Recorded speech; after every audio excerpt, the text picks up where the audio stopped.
We'll be back with the full details on those stories at around 5:30 for you.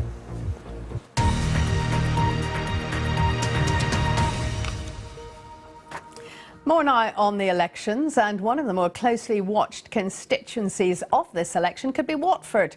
It has elected an MP from the party which went on to form the government in every general election since 1974. Let's join my colleague Jane Hill, who is in Watford for us. Hello, Jane. Hello again, Maxine. Yes, it's quite a statistic, that, isn't it? That makes it a bellwether seat, I think, as American pundits would certainly say. Just to remind you of the flavour, really varied political flavour here in Watford, northwest of London. As you say, the people of this town have chosen an MP every time, right back to 1974, from the ultimate winning party, so taking us right back to the days of Edward Heath.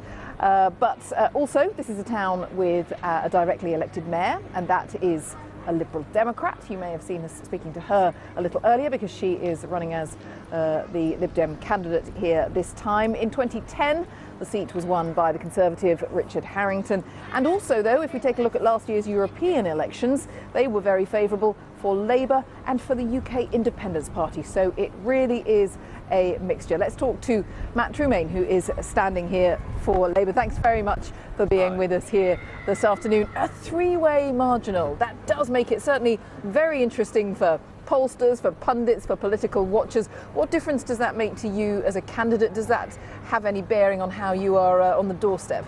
So I think, it's a fascinating seat, as you've said already, a bellwether seat, and clearly the outcome of this is going to be largely reflected in terms of what happens at a national level. I would contest slightly the extent to which it's a close three-way marginal. Certainly here I believe it's a straight fight between ourselves, Labour, and the Tories. And as you say, it's elected a Tory MP or a Labour MP for over 100 years here. It's going to elect a Tory MP or a Labour MP again on May the 7th, and the choice for people in Watford is which of those two it's going to be.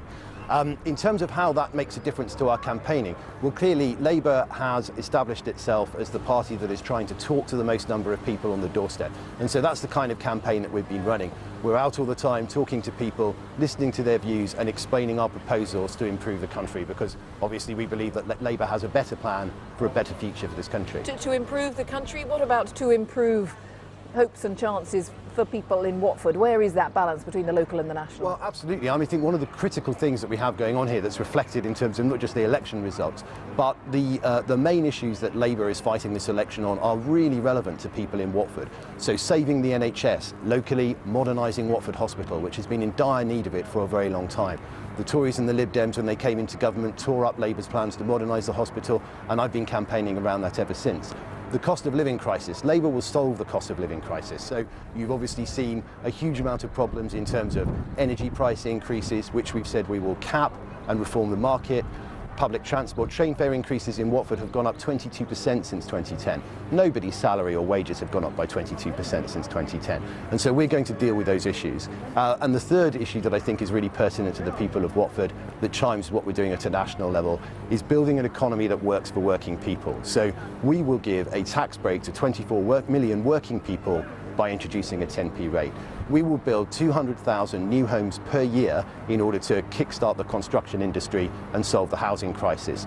Mortgages and rents are really going up here as you get that sort of effect from London rippling out throughout the country. And we have a perverse situation where in many instances rents are more expensive than mortgages, but people can't get mortgages because they can't afford the deposits. And so our house building programme will help solve that. Okay, a quick thought about, to return again to local issues, because people watching today will know that we've talked a lot about jobs, employment, particularly options for younger people. Yeah. The Chambers of Commerce, for example, said it doesn't matter who gets in on May the 7th, what they want, what a town like this needs is help for SMEs, smaller and medium-sized businesses. It's really hard still, they say, even in this kind of environment, to be a startup. How can you help them? Well, we have a proposal to help them from day one, which was we will cut business rates for 1.5 million small businesses in this country, and that is absolutely vital to help the small businesses in Watford and make sure that they're able to continue to deliver profit, to continue to employ people, and to make sure that we can grow the prosperity of our town. So absolutely that is the case. I think in terms of employment figures, well, clearly, we think that there's an awful lot of problem with the amount of 0 hours contracts and part-time work that you're seeing in the employment figures and the rates at which have been announced over the last couple of days.